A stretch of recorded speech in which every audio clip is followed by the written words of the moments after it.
बाबा जी की प्यारी सात संगत जी राधा स्वामी जी। सात संगत जी, विश्वास देखा जाए तो सिर्फ एक शब्द है, लेकिन यदि पूरे मन के साथ किया जाए तो इस शब्द में इतनी ताकत है कि यह उस परमात्मा को भी विनती सुनने के लिए मजबूर कर देता है। यह साखी एक 10 साल के मासूम बच्चे के विश्वास की है। यह साखी जब आप सुनेंगे तो आपको पता चलेगा कि विश्वास क्या कुछ नहीं करवा सकता। उड़ीसा के एक पिछले इलाके मोहन नगर में रहने वाला एक 10 साल का गरीब बच्चा अपनी बीमार माँ के साथ एक छोटे से किराए के मकान में रहा करता था। पिता का साया बहुत पहले ही सिर से उठ गया था और ना ही कोई भाई बहन। एक माँ है जो पिछले कई दिनों से गंभीर बीमारी से पीड़ित है। माँ ने 13 साल पहले बाबा जी से नामदान लिया था और हमेशा बाबा जी के हुक्म में ही रहती थी। भजन सिमरन को पूरा वक्त देती और जब मौका लगता तो सत्संग घर जाकर सेवा भी किया करती थी। लेकिन पिछले कई दिनों से माँ की तबीयत बहुत खराब चल रही थी। आस पड़ोस के लोगों ने मिलकर डॉक्टर को दिखाया तो डॉक्टर ने कहा कि इलाज लंबा चलेगा और अगर मैं इनकी फीस ना भी लूँ तो भी दवाइयों का खर्चा बहुत हो जाएगा। लगभग 60,000 का खर्चा आ जाएगा। उड़ीसा के एक पिछड़े इलाके में रहने वाले यह माँ बेटा 60,000 की रकम कैसे जुटा सकते थे। जब माँ ठीक थी तो थोड़ी बहुत मजदूरी या लोगों के घर में सफाई और बर्तन करके अपना और अपने बच्चे का पेट पाल लेती थी। लेकिन अब वह खुद ही बिस्तर पर पड़ गई थी।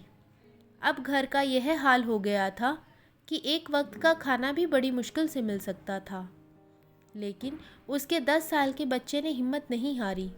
वह एक सरकारी स्कूल में पढ़ाई करता था और वह रोज़ स्कूल से आने के बाद घर से निकलता था और मजदूरी करके खाने लायक पैसा कमा लेता था।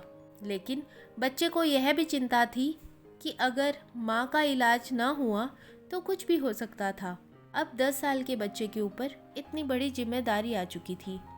अक्सर बच्चा अपनी माँ को भजन सिमरन करते हुए देखा करता था और एक दिन उस बच्चे ने अपनी माँ से पूछा कि माँ, बीमारी की हालत में भी भजन सिमरन क्यों करती हो। तो माँ ने समझाया कि बेटा, मैंने अपने गुरु से वादा किया था कि जब तक मेरे जिस्म में जान है तब तक मैं आपके हुक्म का पालन करूँगी, इसलिए मैं भजन सिमरन करती हूँ। तो बच्चा पूछने लगा कि हमारे गुरु कौन हैं और कहाँ रहते हैं। तो माँ ने बाबा जी के स्वरूप की तरफ इशारा करते हुए कहा कि यह हमारे गुरु हैं। तो बच्चा कहने लगा कि आप बाबा जी की बात मानकर उनके लिए इतना भजन सिमरन करते हो तो बाबा जी आपको ठीक क्यों नहीं कर देते। तो माँ ने समझाया कि बेटा, बाबा जी एक ना एक दिन सब कुछ ठीक कर देंगे। अभी बाबा जी हमारी परीक्षा ले रहे हैं। वह देखना चाहते हैं कि बुरे दिनों की वजह से हमारा विश्वास तो नहीं डोलता, लेकिन मुझे बाबा जी पर पूरा विश्वास है, एक ना एक दिन वह मुझे ठीक कर देंगे।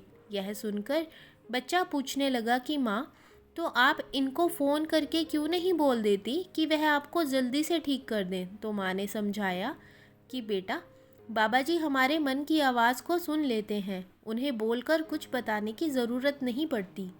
तो बच्चा कहने लगा कि माँ, आप मुझे यह बताओ कि यह रहते कहाँ हैं। मैं इनको चिट्ठी लिखूंगा और यह मेरी चिट्ठी का जवाब ज़रूर देंगे। तो बच्चे की भोली बातें सुनकर माँ मुस्कुरा पड़ी और कहने लगी कि बेटा, यह बहुत दूर रहते हैं, पंजाब के ब्यास के डेरे में रहते हैं। यह सारी बातें सुनकर उसने मन में ठान लिया कि वह बाबा जी को चिट्ठी ज़रूर लिखेगा।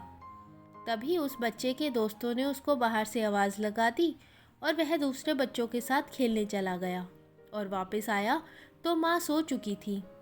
फिर बच्चा बाबा जी की फ़ोटो को देखने लगा और उसने अपनी कॉपी में से एक कागज़ को निकाला और उस पर लिखा कि बाबा जी, मेरी माँ हमेशा आपका भजन सिमरन करती है, आपकी हर बात मानती है, लेकिन वह फिर भी बहुत बीमार है।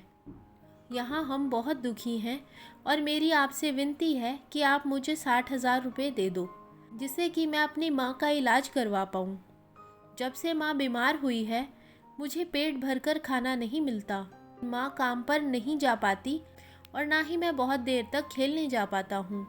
दिन भर भूखा रहना पड़ता है फिर बच्चे ने यह सब लिखकर कागज़ को एक लिफाफे में डालकर ऊपर एड्रेस में लिखा कि इस चिट्ठी को बाबा जी को पहुंचा दो। और बच्चा चिट्ठी लेकर डाक खाने में पहुंच गया और वहां खिड़की पर लाइन में लग गया। तो जब इस बच्चे की बारी आई और उसने चिट्ठी अंदर बैठे अधिकारी को दी, तो अधिकारी ने एड्रेस देखकर कहा कि इस पर पूरा एड्रेस लिखो। यह सब कुछ बच्चे के पीछे खड़ा एक आदमी देख रहा था। तो उसने बच्चे को कहा कि बेटा, चिट्ठी कहाँ भेजनी है? तो बच्चा कहने लगा, हमारे गुरु जी के पास, पंजाब, डेरा ब्यास में।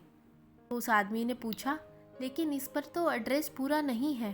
फिर वह आदमी बच्चे को एक साइड पर ले गया और बैठ गया और बच्चे से पूछने लगा कि इसमें क्या लिखा है। तो बच्चे ने चिट्ठी खोलकर दिखा दी।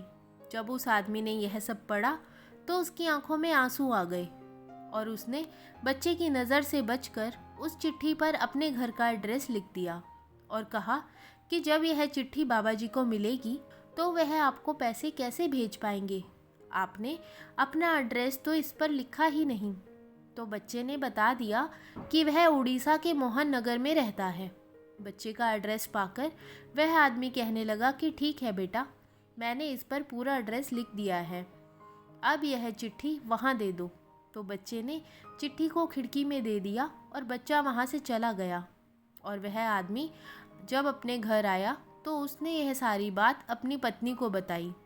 वह और उसकी पत्नी अक्सर मंदिरों में दान करते थे और इस बार भी उन्होंने लगभग 1.5 लाख लगाकर मंदिर में कुछ सजावट की चीज़ें लगवाने का काम करना था। तो उस आदमी की पत्नी कहने लगी कि इस बार हम मंदिर में पैसों को ना देकर इस बच्चे की मदद कर दें तो क्या यह गलत बात होगी? तो वह आदमी कहने लगा कि तुमने तो मेरे मुंह की बात छीन ली। हम सब एक परमात्मा के बनाए हुए बंदे हैं। हम सब ही एक दूसरे के काम नहीं आएंगे तो कौन आएगा? और अगर मंदिर में दान देने की जगह हम उस बच्चे की मदद कर देंगे तो शायद परमात्मा को इससे और ज़्यादा खुशी होगी। मैंने बच्चे से उसका एड्रेस पूछ लिया था। 2 दिन के बाद मैं उसके घर जाऊंगा और यह पैसे उन्हें दे आऊँगा। यह सुनकर उस आदमी की पत्नी भी खुश हो गई और इधर बच्चा जब घर पहुंचा तो जाकर माँ से कहने लगा कि माँ, तू चिंता ना कर, मैं 60,000 का इंतज़ाम कर आया हूँ। 3-4 दिन में पैसे आ जाएंगे, फिर आप अपना इलाज अच्छे से करवा पाएंगी। बच्चे की बात सुनकर माँ बड़ी हैरान हो रही थी और पूछने लगी कि तूने 60,000 का इंतज़ाम किया? तो बच्चा कहने लगा कि माँ, तूने मुझे बाबा जी का एड्रेस दिया था तो मैंने बाबा जी को चिट्ठी लिख दी है और उन्हें कहा है कि मेरी माँ के इलाज के लिए 60,000 भिजवा दो। माँ फिर से मुस्कुरा पड़ी और कहने लगी कि बेटा, बाबा जी से कुछ मांगने की ज़रूरत नहीं होती, समय आने पर वह खुद दे देते हैं। तो बच्चा कहने लगा कि माँ, लेकिन तुझे जल्दी से ठीक भी तो होना है, ऐसे कब तक हम भूखे रहेंगे? यह कहकर बच्चा बाहर खेलने चला गया और 2 दिन के बाद उस आदमी ने अपने एक दोस्त को बच्चे के घर 1.5 लाख रुपए लेकर भेज दिया, क्योंकि वह खुद सामने जाकर बच्चे का बाबा जी से विश्वास नहीं उठाना चाहता था, इसलिए उसने अपने एक दोस्त को भेज दिया। उसके दोस्त ने बच्चे के घर का दरवाज़ा खटखटाया तो बच्चे ने दरवाज़ा खोला। उसने पूछा कि किससे मिलना है आपको? तो वह आदमी कहने लगा कि मुझे आपके गुरुजी ने डेरे से भेजा है और उन्होंने कहा है कि ये 1.5 लाख रुपए आपके घर देकर आऊँ। यह सुनकर बच्चा बड़ा ही खुश हो गया और कहने लगा कि लेकिन मैंने तो 60,000 मांगे थे, इसलिए आप इसमें से बाकी पैसे वापस उन्हें दे देना। बच्चे की ईमानदारी देखकर वह आदमी बड़ा ही प्रभावित हुआ और कहने लगा कि बाबा जी का हुक्म है कि पूरा पैसा देकर आना, इसलिए मैं कुछ भी वापस लेकर नहीं जा सकता। और यह कहकर वह आदमी वहाँ से चला गया। जब कुछ देर के बाद बच्चे की माँ नींद से जागी तो उसने देखा कि बच्चे के हाथ में बहुत सारे रुपए थे। तो माँ ने पूछा कि यह कहाँ से आए हैं? तो बच्चा कहने लगा कि माँ, मैंने तुझे बताया था ना कि बाबा जी 3-4 दिन में पैसे भेज देंगे। उन्होंने 2 ही दिन में भेज दिए। अब माँ एक तरफ से तो पैसों के पैकेट को देखने लगी और दूसरी तरफ अपने बच्चे के चेहरे को, और मन में सोच में पड़ गई कि ऐसा कैसे हो गया। फिर माँ ने पूछा क्या बाबा जी खुद आए थे पैसे देने? तो बच्चे ने बड़ी ही मासूमियत के साथ कहा कि माँ, बाबा जी के पास सेवादारों की कमी थोड़े ना है। उनका एक सेवादार आया था और यह पैसे देकर चला गया, और बाबा जी से मैंने जितने पैसे मंगवाए थे, बाबा जी ने उससे कहीं ज़्यादा पैसे भेजे हैं। जब मैंने उस सेवादार से बाकी पैसे वापस ले जाने को कहा, तो उन्होंने कहा कि बाबा जी का हुक्म है कि पूरे ही पैसे देकर आने हैं।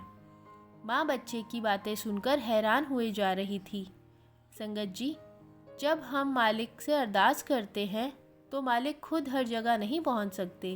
वह किसी न किसी को हमारी मदद के लिए भेज देते हैं, कोई ना कोई रास्ता खुद बना देते हैं। बस हमें विश्वास नहीं छोड़ना चाहिए। जहाँ अटूट विश्वास होता है वहाँ मालिक को आना ही पड़ता है, और वहीं चमत्कार भी होते हैं।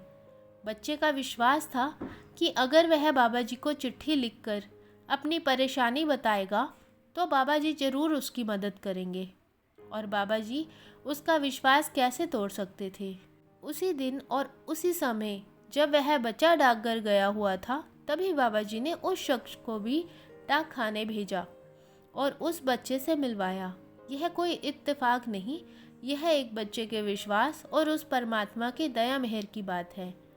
उस ऊपर वाले की मेहर के बिना एक पत्ता भी नहीं हिल सकता। साथ संगत जी, आज की साखी अच्छी लगी हो तो कमेंट बॉक्स में राधा स्वामी जी ज़रूर लिखें। वीडियो को लाइक, शेयर और चैनल को सब्सक्राइब ज़रूर करें। राधा स्वामी जी।